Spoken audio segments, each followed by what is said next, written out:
So, oh man, got ice water starter. So it's a man in the building. In the building, oh, man, I'm sorry. Hey, I know I'm hot. Welcome back, everybody. Another week, another episode of Ready to Love, and another review from the E-Gray Report. First off, I want to say, look here, I appreciate and I thank every last one of you guys that I've been commenting with in the comment section, all the people that have actually subscribed, even though it's just 31. Look here, I wasn't expecting no more than about 10 people, period, watching these YouTube reaction videos. And the fact that, I mean, some of these videos are getting hundreds of people watching it. I'm having a lot of fun interacting with the commenters on my reviews, on other people's reviews. It's just been fun. I've had a ball. Hopefully this is not the way. I've had a ball with this. It's been great. I mean, this is that interaction and the response that I was wanting to get through it. Like I said, I thank all 31 of the subscribers. I know it seems like a little petty number, but look here, I'm Petty Eddie with the subscribers. Thank you. I appreciate it. So let's get into episode 7, Meet the Friends, or as I'm going to call it, Kimber's Gonna Cry in the Car episode. And that goes from a girl, she's a YouTuber who's been reviewing these shows. I think she's been doing it for a while.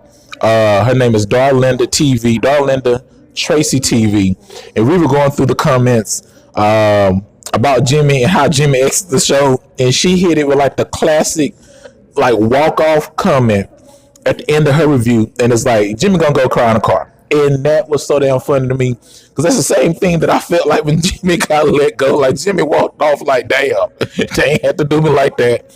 I'm gonna cry in a car. So let's get into the review. First off, let's start with, I'm gonna go back to this, to how I do the reviews. I like to watch the show and review each scene in real time. So I don't watch the entire episode, then come back and do a review, because I don't want my responses to be dictated by how it ended or who got voted off. You know, I like to be kind of in real time, transparent. If I was wrong on something, I was wrong on it. If I was right on something, I was right on it. It was like last week with Brent. You know, I mentioned that I had to watch the episode twice, because I watched the episode the first time and I had this initial reaction to Brent. But after watching the episode the second time, it changed my reaction. And it's not that it was a negative thing. I just had to rewatch the episode again. I don't know why. For some reason, last week's episode, I just had to watch it twice. This only watched one time, and that's usually what I do. So usually I watch the show, I see a scene, I pause it, I make my little comments so I can have it in real time. So what comes later doesn't dictate what I saw and what I perceive at first. Hopefully you can hear me over the background of this TV. I'm out. I just had breakfast. And hopefully that my voice is carrying over the TV with the microphone, but hopefully I'm not too loud. So, Meet the Friends episode. We start off scene 1, Ashima and Darrin. And right out the gate, in the little, kind of one-on-one with the camera, Ashima said something and it stood out to me. She was like, her and Darrin, Darrin is who she has the strongest connection with. And I'm like, okay, well, I really don't remember you having a connection with anybody else. I'm like, okay, is that some other stuff they got, left on the cutting room floor? As I go back to last week in the review, I know something is coming up between Darrin and Ashima. It feels that way. And so, when she said that, I'm like, okay, are you doing something? What's up, Santos? Not much, man. How's life going? Good. Okay, let me ask you a question. Yes. Did they wait till you made it here? Yeah. To make the Long Island? Yes, sir. I figured that was gonna happen. But you got a long time ago? Yes. And it wasn't that I was waiting on it. It was like, okay, I know Santos still here. So it's like, all right, I should give everybody a chance. I trust their skills. And it was like, you know what? They waited. They waited for you specifically. Yes.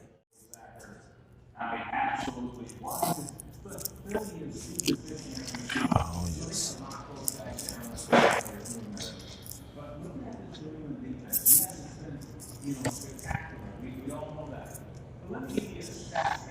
Sorry about my cup. I got me a Long Island. certified, and my boy Santos. I'm gonna cut some of him out of this video, but I'm gonna leave a little bit of him in it. Santos, my boy, I promise you, if you are in Houston, Texas, if you ever come here, come to Missouri City. It's a kind of a suburb of Houston. We call it the Mo. It's a spot, and I'll link it down. This boy here makes the best drinks, as I'm gonna say, in Houston. They strong. He don't really cut it. When you get a Long Island, it's a Long Island. You know, I like it in my white cup sitting out here on the patio. So, once again, it's time to get into this review. So back to Ashima. Like I said, first thing that popped in my mind is like, okay, have you been, dating somebody else? Because I was trying to reflect back in the episodes. I'm like, I don't remember Ashima really dating anybody. And that kind of stuck out to me. So once again, you met her friends. Darrin got to meet her friends. Of course, she's cheesing back and forth. And for some reason, I guess the first time that we saw on screen, maybe like Trouble in Paradise, was this damn dog situation. And, I don't know where Darrin's from. I think later on at the cigar bar, nephew Tommy was talking about the dogs. And I guess it's a cultural thing, because Mario's like, look, we're from the South, man. Dogs belong outside. And I'm one of those people. Look, put your dog outside, man, especially if it's a big dog. Your dog don't need to be laying in a bed with you. I don't know. It's a little weird. But I could see that was seriously a pressing issue. This boy Darrin honestly was offended. Like, is this heifer trying to kick my dogs out my bed? Like, I get it. Okay, in the house, I'm pushing. I'm a little, I have my opinion about dogs in the house. That's one thing. But in your bed, nah, man. Come on. Like, I gotta agree with Ashima. And so I guess we're gonna figure out, what this dog situation is, or as I thought, maybe they don't know each other as much as or as well as I thought they did. Because I would assume that Ashima would have been over his house by now. I would assume she would have met his dogs, since his dogs seemed to be a part of his family. But it didn't happen. And I was like, okay. And her friends was like, she don't like dogs. So we're going to see, man. We're going to see what that leads to. So, I mean, the date was, I'm not going to say it was uneventful. It was just the fact that, I saw that. And I was like, I asked him, I was like, okay, I believe in everybody's skills here, Santos. I do. I cannot make the Long Island. When I ordered it, the way you looked, it was like, you want that from me? There's like two different ways to make it, and the only way I know how to make it is like you put everything together, a little bit of tequila, and then you do, like the Coke and lemonade. Yeah. That's one way. Yeah. That's the only way I know how to make it, but he makes it different. Like he probably adds like sweet and sour and. Probably. Yeah. So, the biggest key is just to be strong and not taste the alcohol. Then people like it, with the blue carousel. And it's like the adios, so how they call it, like adios, motherfucker, something like that. Yeah. So it's multiple ways of making it. It was good. It is. All right, so that's another cut I'm going to have to make. I don't know if I'm going to leave it in, because I don't want these people to be like on YouTube, and it's like, what the hell are you doing? But there's another cut. So back to Ashima and the Darrin date. Like I said, it was kind of, I'm not going to say it's uneventful. It kind of went how you thought it was going to go. Look, they're feeling each other. I'm pretty sure she's told everybody that she knows about Darrin. Darrin, on the other hand, I don't know how much he has mentioned her to other people. That just came off the screen with me and Darrin. And all I'm saying is that I know these next few episodes, as I call them, the sabotage episodes, Darrin is going to be revealed. So the next date we saw was Riva and Mario. And this date was eventful. Just because of the dynamic of her friends, the fact that, of course, one of her friends, we for sure know that she was on Love and Hip Hop. And I think all of them, except one, has been on somebody's reality show. And I'm not going to say they were very much playing up to the camera, but they really had a strategy. And it caught Mario off guard. I think that he could have did a better job of controlling the situation, but I can see how it's obviously intimidating.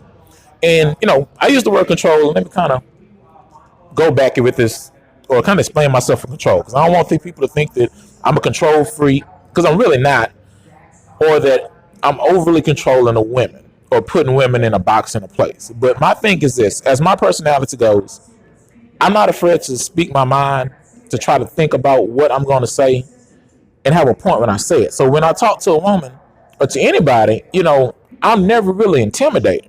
There's a few times in my life having a conversation with somebody, I'm never going to be intimidated. So because of that, when I look at other people in conversation, it seems like it's been overly dominated by one person, or they're kind of being cornered. My first reaction is, man, speak up for yourself. And Mario did do that in so many ways in one of his responses, but you can see that this interaction with Mario, these people are Riva's friends, in my opinion. They were coached. They had a method behind the madness of the questions. Even just the concept of how it's set up. She had them pre-write their questions and put it in a fishbowl. And it's like, okay, Riva, that is one of your problems. You don't seem to be opening up yourself and letting yourself go.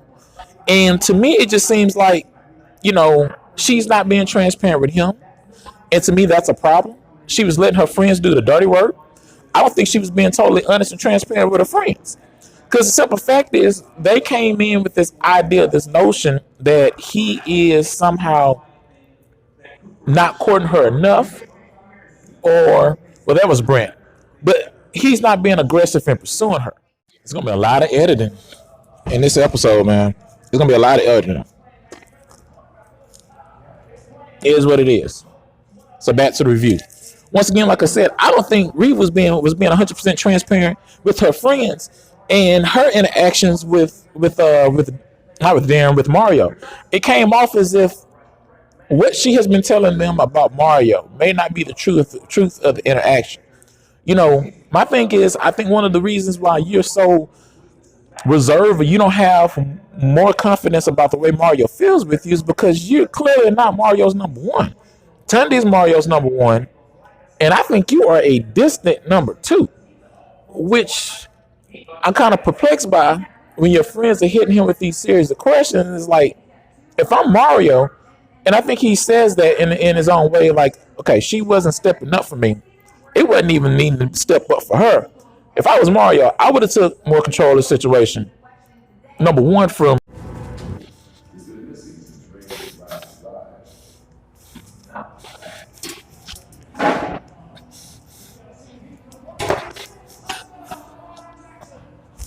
all right, back at it again like a crack addict on the scene.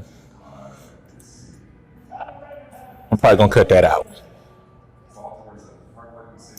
All right, back at it like a motherfucking crack addict. So, gonna cut that out too. All right, back at it again. Look, there's been a lot going on behind me. I just got finished eating breakfast. That's why so many people have been walking in and out of the frame. So, sorry for being distracted. Back 100% focused on Ready to Love.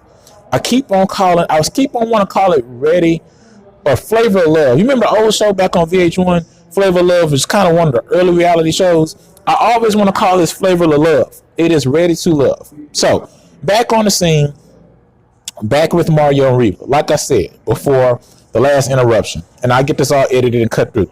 Point is this. I'll go back to Riva. I don't think Riva's been 100% transparent with her friends. I think the line of questioning by her friends, in my opinion, it led me to believe that what she was telling them may not have been 100% accurate about where her and Mario is. Once again, her and Mario, there's some intrigue there, I think, on Mario's behalf, because Riva's not revealing much of herself. The reality is that Tunde is his number one. Riva is, in my opinion, a distant second, and that's where she is. But the line of questioning, I think she was trying to get her friends to do her dirty work, which was the question to him. Now, as I mentioned before I cut this scene and came back, if I was Mario, like I said, I would have been peppering her friends with questions. And that was your role. That's what Nephew Tommy wanted you to do. Like, the first question I would ask is, who here is married? Who here has not been married? What's going on with y'all? And the reason I would have got that line of questioning is because of this. Just say all her friends were married. My next question would be to them is, why do you think she isn't married? What makes you think that she hasn't found anybody? Because nobody's going to know you better than your friends. Nobody's going to know you better than your partner, especially if you guys have a genuine relationship and you talk to them, you confide in them. They're going to know you the best. My next question I would have asked would have been a response to some of the questions that I received from her friends, and I think I would have held her more accountable. Like, number one, why is it that you feel that, me and Riva, me and your friend are not where we need to be? Because the biggest concern was that there's another woman. And so why do you think there's another woman? Because I'm trying to pursue this. I'm trying to get things out of her. One friend asked her, have there been any kind of affirmation of affection from her, like kisses and hugs? And I would have called her out on it. She doesn't want to touch me. And I understand and I respect the fact that, okay, she may not want to present something that she doesn't want to follow up with. But as we see with Riva, you have no business saying what's on your mind. You have no problem saying what's on your mind. No problem using sex as a tool. But, you may not want to be as physical as hugging as kissing. So I would have called her friends out on that and said, look here, she's not showing me affection. I've tried. What I'm getting with this other woman is something that's meeting and matching what I'm putting out. Not saying that I need a easiness, or not saying I'm not willing to pursue a woman or to be challenged by a woman, but I'm getting a cold shoulder. And I think one of her friends opened up about that with him. Was like, look, well, we know at the end of the day who she really is. And that's one of the problems. You're not going to give yourself. And then she went into an excuse about, well, I'm only going to give, it was almost the Jimmy Crow. I'm going to show love to those who show love to me. And that goes back to the dynamic between men and women, especially black men and women. I can only speak for that because I'm a black man. I'm not dealing with black women. Is the fact that, once again, you can't criticize us for using the same strategies and techniques that y'all use and call it BS with Jimmy, or he's immature, or he's not committing himself, but you're doing the same thing. And that goes back to that accountability in which I spoke about in the last review. And it's one of the reasons why I am direct with women, or why it seems as if, or it may come off as that I'm hard on women. No, it's the fact of, like I said last review, it's not fun when a rabbit got the gun. If you're going to use, or you're going to critique me on a certain template, well, I can use the same template, and it's not a tit for tat. It just makes sense. And so, she's pulling the same Jimmy trick.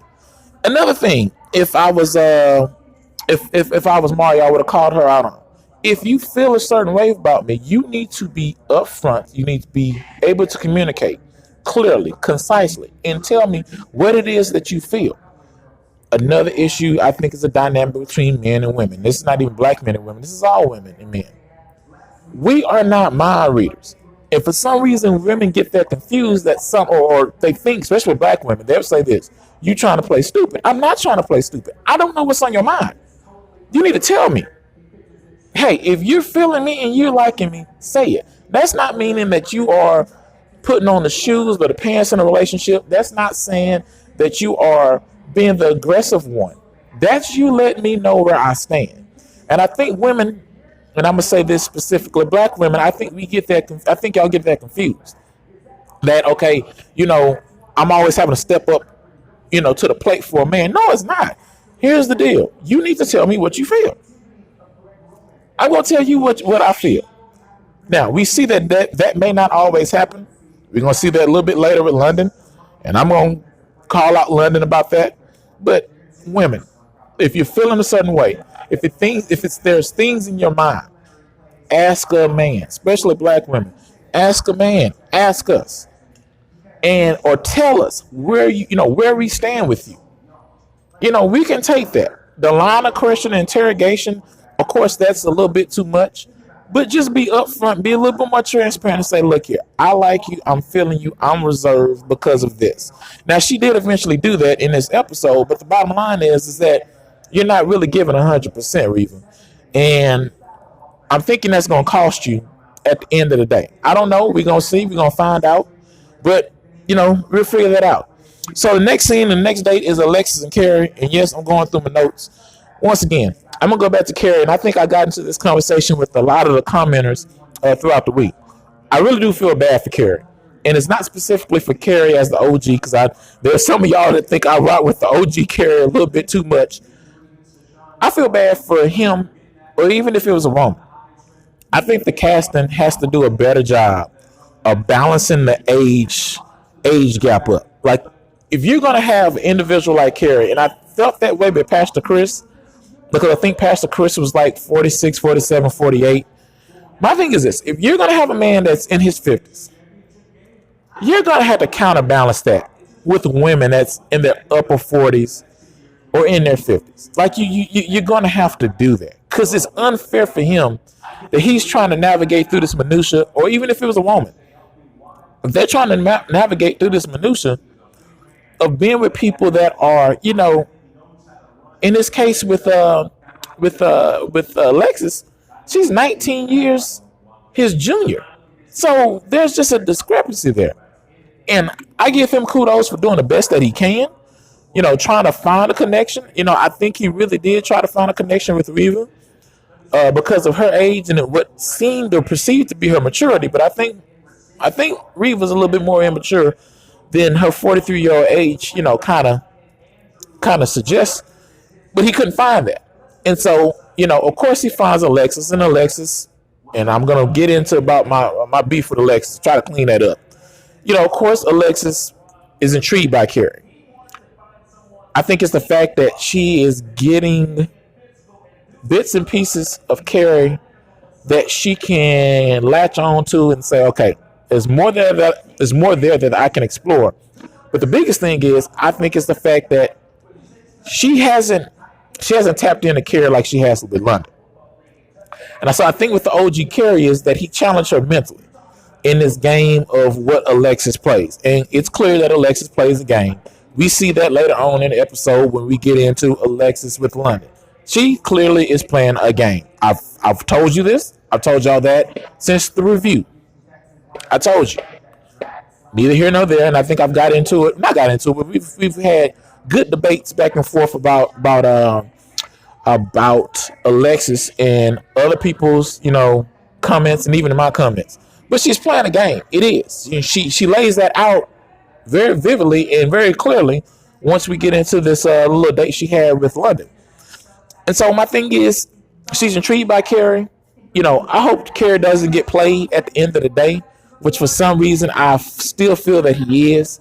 But I think they have to do a better job next episode or next season if they are going to have someone in their 50s on the show.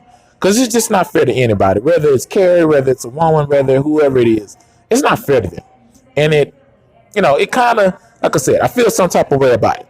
But the interaction in the date with Alexis. Alexis' friends are immature. And you could see it. It came off that way when she was having those conversations with them before Kari. Even how she presented Kari's age. She knew that her friends off top were going to be just totally thrown off by his age.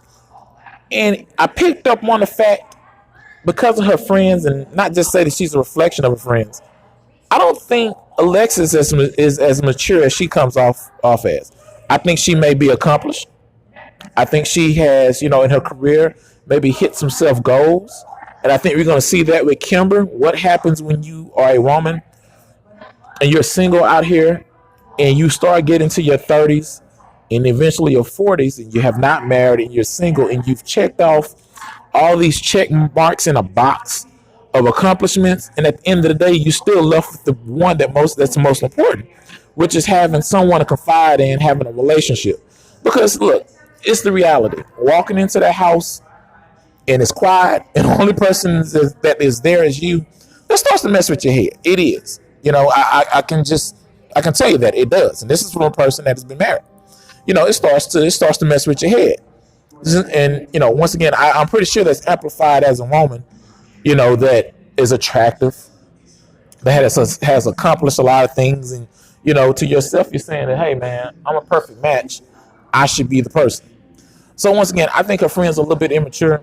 And I think that came through, in that interaction on screen with her friends. And I think Kari did a great job of winning over, some of her female friends. I do think that, the male friend of hers, I think he has something for her. I think it's evident, it's one of those things that it makes sense. She's an attractive woman. I think she has I think she has a good personality. I think I've been a little bit too overly hard on Alexis, but I just call it as I see it because I saw the game, from the casting episode. I just picked up on it. I could sense that. Like I said before, I think I'm a good reader, people, and I just picked up on it. So I think Kari did a great job of conducting himself. I just feel bad. I think at the end of the day, he's going to get voted off. I think it's not his fault. I think the casting could have been a little bit better, and I just see that as a reality. So we get into Tandy and Mario's date, in which he goes on a date and meets her cousin, and he meets one of her good friends. I think it was a total rock star date. I think he felt comfortable. It came off that way, even though I think some of the line of questioning was a little bit, tough, which it should be. Her friends are doing their due diligence, and her family especially is doing their due diligence. But I think the fact is he just felt comfortable. It was a connection of just the location of where they're from. That one friend being from Mississippi. I think she mentioned her cousins from Alabama or something, or maybe he's from Alabama or Tennessee. So, but both of them are from Jackson. I think it was just a comfortable situation. And if I'm him, I am totally out of the Riva pool. Y'all don't have a real connection because she hasn't opened up to you. I think the line of questioning from her friends kind of exposed some truths about her. She is going to be reserved because that's who she is by nature. She mentioned the fact of the Army and having that experience and, don't want to be hurt, not being vulnerable and being tough. It's just the reality of the situation between Mario and Riva. I think it's over. I think it's done. I think he needs to go ahead and claim and lock down Tandy. I would say that. But there's two things that happen at the end of the episode that I'm going to get into that, I don't know, I think Mario kind of exposed himself. And we're going to get into that. So that date was pretty clear. It was simple. I mean, they went miniature golfing. They didn't go to Top Golf, thank God, because I'm just Top Golf out. I was just talking to a coworker, and she was talking about she wanted to get into golf. And I enjoy golfing. That's one of the reasons I'm always here doing reviews at the golf course. And she was talking about getting into golf, and she was talking about Top Golf. And I'm like, look, Top Golf ain't golfing. It's two totally different things. It's a nice experience. It's fun. You go out, you have a couple drinks, you swing the club. But at the end of the day, that ain't golf. So, at least they went old school miniature golf, and it was a great date. It is what it was. Okay, so the next date is Kimber and Brent. And what's funny, even in my notes, I have Jimmy and Kimber. And once again, this is going to be a shout out to my girl, Darlinda Tracy TV. She's a YouTuber. She reviews this show. And I was listening to her review last week, her reaction. At the end of it, like I said, she mentioned about Jimmy. Jimmy's going to cry in a car. So I started this scene with Kimber. And in real time, I'm watching Kimber. And just her interactions with her friends. And even before her and Brent started, it just came to me. Kimber going to eventually cry in a car. Kimber is Jimmy. Like, these two people were made for each other. Kimber, I just said it. It just came out. They're Jimber. Jimmy and Kimber. At some point, I'm pretty sure that Jimmy has tried to connect with Kimber. Kimber probably called Jimmy after she got kicked off the show. I don't know what they're doing. They may not be together. But those two are made for each other. It's so funny. So once again, my opinion about Brent. I don't know if this show is made for Brent. I think Brent does not work well on this TV show and how it's set up. Brent is a methodical thinker. I understand that because to a certain extent I am. And I think he's very secure in himself that he is not going to get rushed by no woman, by no means necessary. And the more you push him is the more he's going to stay steadfast in that conviction. I'm going to do it my way. I'm not going to do it on your timetable because I'm not going to be pushed into it. And so her friends came out along with Kimber and she started going off this checklist, much like I think with Alexis. They met at Kimber's home. She's a realtor. She's 34. She's attractive. I think she has checked the boxes off on all these accomplishments. And now being in her middle 30s, I think she realized, you know what, I have all this stuff. I'm probably making a decent living. You know, I have a home. I'm living the Atlanta black woman dream. But I do not have a man. I do not have a husband. I do not have children. And this ain't what I signed up for. I would rather have somebody to come home to. I would rather have someone that I know loves me. And I think she's just at that point. She's on a schedule. And the truth of the matter is that a lot of women, especially a lot of black women, but a lot of women struggle with that. You go through and you work on all these accomplishments. You check off all these boxes of accomplishments. And you start to realize that at the end of the day, I have nothing to share this stuff with. And so it's rough trying to get that started again. And I think she was just totally too aggressive with Brent. We kind of figure out or find out through London that she was way too eventually, aggressive with London. And the truth is, as Nephew Tommy said in the cigar sit down at the end, it is the fact that I think Kimber realized that, hey, Jimmy is gone. And as she said, I invested too much in the wrong person. I don't think you invested too much in the wrong person. I think that was a person that you should have been with, at least if you were going to pick a candidate off the show. And you just quickly realize that, look here, I'm by myself. I don't know any of these other guys. And you were desperate.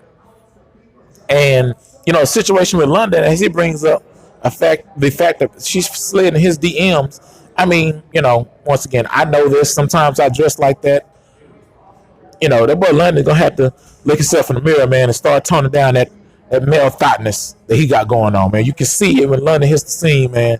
That boy got some male thoughtness in him. And I, even myself, I have to look at that, even how I dress and how I present myself. It's like, look, you're going to have to tone that down if you are seriously trying to find somebody. Now, for me, myself, I ain't looking for nobody. I'm good. But, I think that comes off. But like I said with Kimber, I think it's clear that once again, she's made her mind up that she's on a schedule. She's trying to make up for lost time that she's missed with the other guys on the show, and it comes back to bite her in the butt, at the end of the show. Devin and London go out on a date. And London, you can only blame yourself, partner. I'm just saying. You can only blame yourself for eventually ruining the divine train. I said Devin. The divine train that is just coming down the track for you.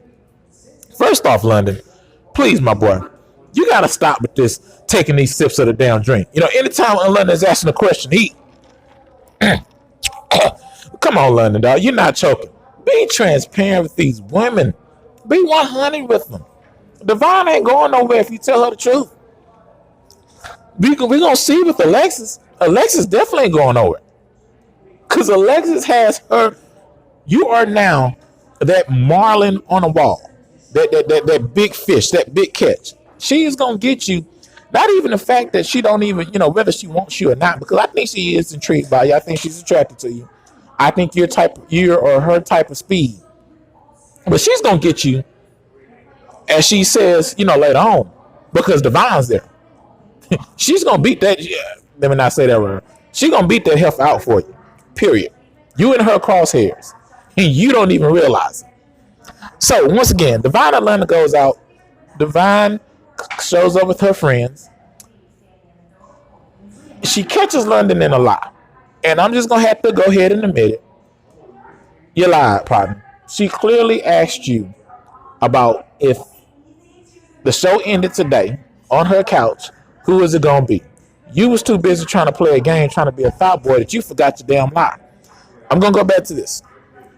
The easiest lie to remember is the truth. The easiest lie to remember is the truth. Tell the truth. Be 100. You could have told her on the couch on your birthday when she was feeding you strawberries. And I'm pretty sure it wasn't just strawberries you was eating that night. Once again, you could have told her the truth. If the show ended today, I don't know who I'm going to pick, but you are clearly above Alexis. That's all you had to say. You could have left it at that. But once again, you too much with the game, and I get it. Like I said, I understand you too much with the game. You forgot your lie and you got caught in it. And that's just the truth. But I think the date went okay. Um, I think her friends, and I think he did a good job, just like Mario did with the question about a friend, about Riva's friends. The point of the show is to date, and I think it shows this natural kind of progression of the mindset between men and women. A woman, once she decides that she likes you and she's gonna lock into you, everybody else she can put to the side if she's gonna decide that you are what she wants. With the man, we have no problem saying that, hey, that's the main focus, but I can keep my eye over here to the right, I can keep my eye over here to the left, and I can make this work until I make the decision. And so I think that's what happened. But I like the fact that he was able to tell them, look, the point of the show is for me to date and for me to make the decision. Now, it's not my fault that I keep my options open, and Divine has, kind of zeroed in on him. But as we see at the end of the show, and even Divine says it. And that's why I said you can tell the next few episodes is going to be sabotage season, because these women are going to start intentionally. I thought it was going to be Kimber. Kimber got kicked off, but you're going to see it with Riva. With Riva and with Divine, they're going to intentionally start to get into conversations with other men for the simple fact that I think that's going to be a way of them trying to speed up the process or put the heat on who they want to be with to kind of step up and make the decision. And that goes back to another aspect with women and men, especially with black women and men. Black women and men. Black women. You cannot make a man step up to the plate. That's just the truth. Or at least you can't do it on your time. He's going to do it on his time. So trying to light a fuse up under his butt may not be the best thing. You may end up finding out that there's more issues than what you had by letting him naturally progress. I understand it feels, I think it feels powerless when you're sitting there and you're waiting on somebody else's turn. Especially, once we get up in age, in our 30s and our 40s and our 50s, and you know how this works. You can get played. And I think that's one of the things with Divine, why she got so upset when the question came up, that she caught him in a lie with. And when her friend said, if the show ended, who are you going to pick? And he was saying that, I don't know. I think it was a natural belief of, okay, is he playing me? And I think Divine it was totally 100% right in feeling that way. Because what I feel about you. I've put it on the table. And you're kind of showing me that you're still going back and forth in your plan. Which, like I said, as a man, that is a part of the show. So it kind of puts, I hate to say it puts women in a bad situation, because women can turn the tables and do the same thing. That's what you see out of Alexis. But it's just naturally who we are. But like I said, London, you can only blame yourself. You just can, man. So eventually, London and Alexis, they go out. And I think I skipped that, but they go out. And like I said with Alexis, and I kind of saved this to the end, man, Alexis is playing this game. That's just the truth. Actually, I got a little comment from somebody earlier today, this morning, when I was actually watching the episode, because I didn't watch it last night. I watched it early this morning.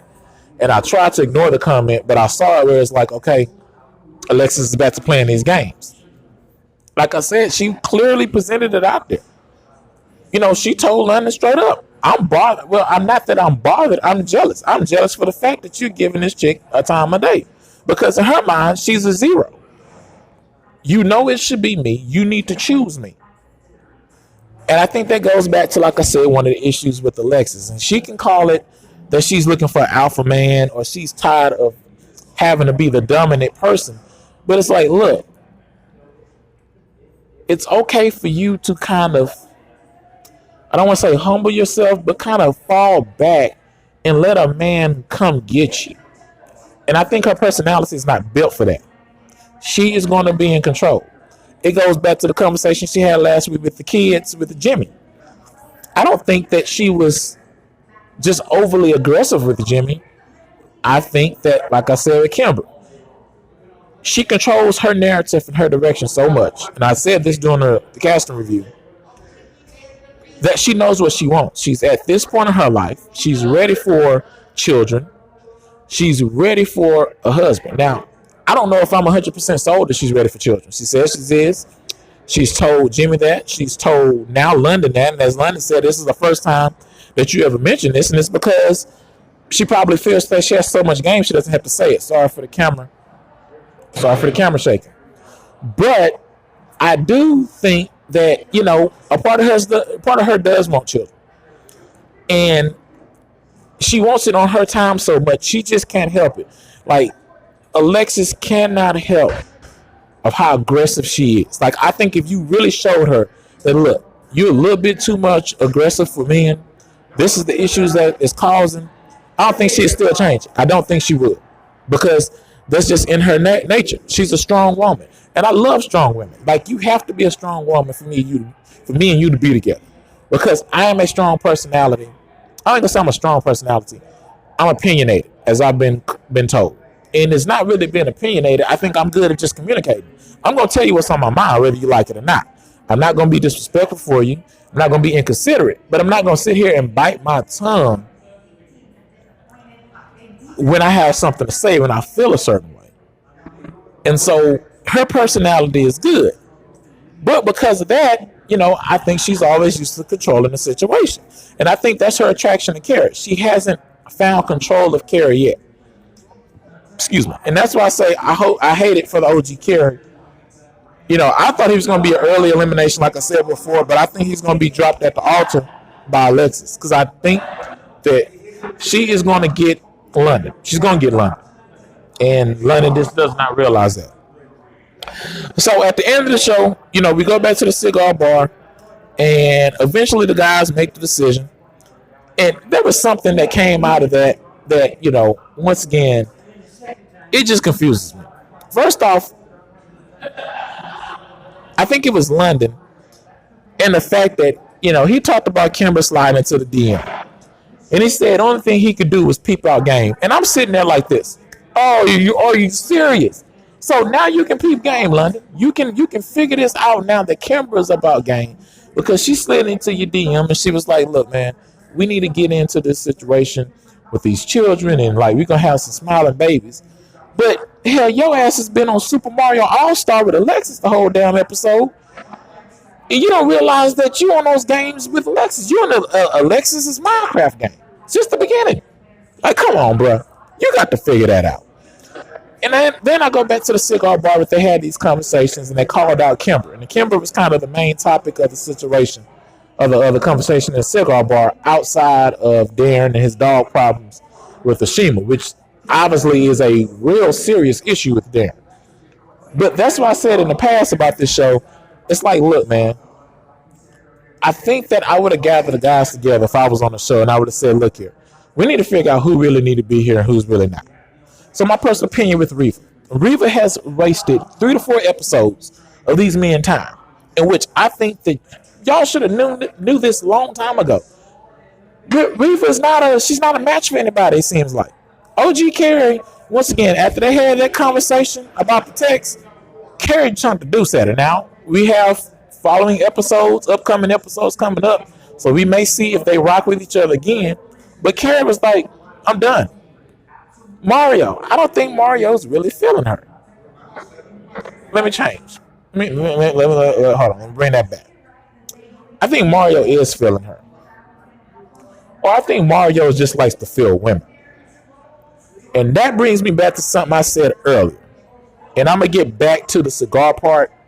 Well, let's finish the cigar bar part. Then we're going to get back to Mario. Because that was I mentioned that earlier. It was something that Mario did that I want to pick up on. So back to the cigar bar part.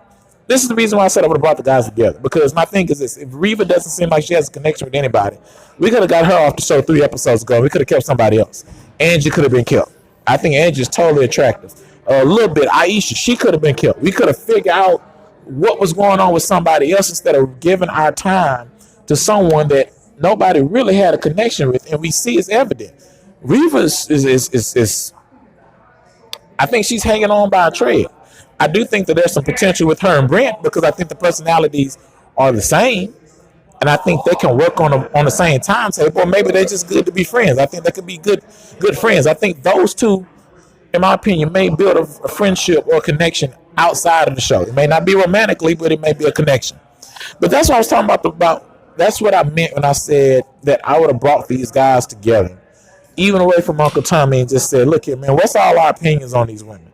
so we can figure out, okay, if nobody has a connection with this particular person, let's not let that person waste our time, and we can keep somebody else on the show. And one of the reasons I said that is because the women do that, and that goes back to communication. And there was a commenter, and I don't remember the name, that she brought up, to me. She was like, I agree with most of the things, but a lot of things you say was one episode. She's like, I just don't agree with the fact of the men getting together and essentially having conversations about another woman and voting off. And she was like, the goal of the show is for them to find a person, and it's a competition for love. And it was like, I understand that, and I need to find her name and shout her out. I may shout her out in the comments. I understand that, but what I was meaning is that it's not that the men need to get together and decide who loves who. But if you know that this person has no connection, let's not keep them on the show for 3 or 4 episodes like with Riva. And we eliminated so many other women. We eliminated Angie. We eliminated Aisha. We don't know what they could have brought to the table. I personally think Angie could have brought something to the table. I get the Aisha thing. Aisha kind of showed herself that she follows a simple template. But I think it was a lot there with Angie to explore. And so that's what I meant by that. So, at the end of the episode, we saw that eventually Brent has a conversation with Riva, and Mario has a conversation with Kimber. And this is what brings up a kind of a head scratcher. I don't know if people peep this about Mario. Mario held on to Kimber a whole lot with that little hug. And it seemed like he was trying to, well, I ain't going to say it seems like. I'm going to tell you what Mario was doing. Mario was throwing out these hints to Kimber that, look here, you about to get kicked off this show. It ain't my decision. And to be honest with you, I'm feeling it. Your ass is sexy. Now, it may be a little smash and pass, a smash and dash, but I just think with Mario, I think you exposed yourself a little bit. That I think you're enjoying your time with Tundi, but I don't know if Mario ready for love. I think Mario's ready to play. It was something about that hug and how he held on a little bit too long. He was rubbing on her thigh. He was definitely looking at her up and down. And he was feeling Kimber. Now, Kimber was on her Jimmy because she was about to cry in the car. Kimber knew that it was done for her. Riva thought that it was done. Kimber just knew it. She knew that it was over.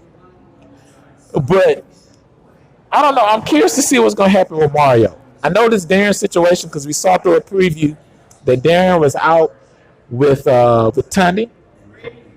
And like I said, Darrin has not been 100% out there or committed to Ashima as much as Ashima's been committed to him. And Sabotage season is on the way, man. This is Sabotage season next few episodes. I'm telling you. We saw it with the preview with Divine. Divine is and Brent are outside the truck, tonguing each other down. Darrin is with Tundi. I wonder why Tundi went on that date with Darrin.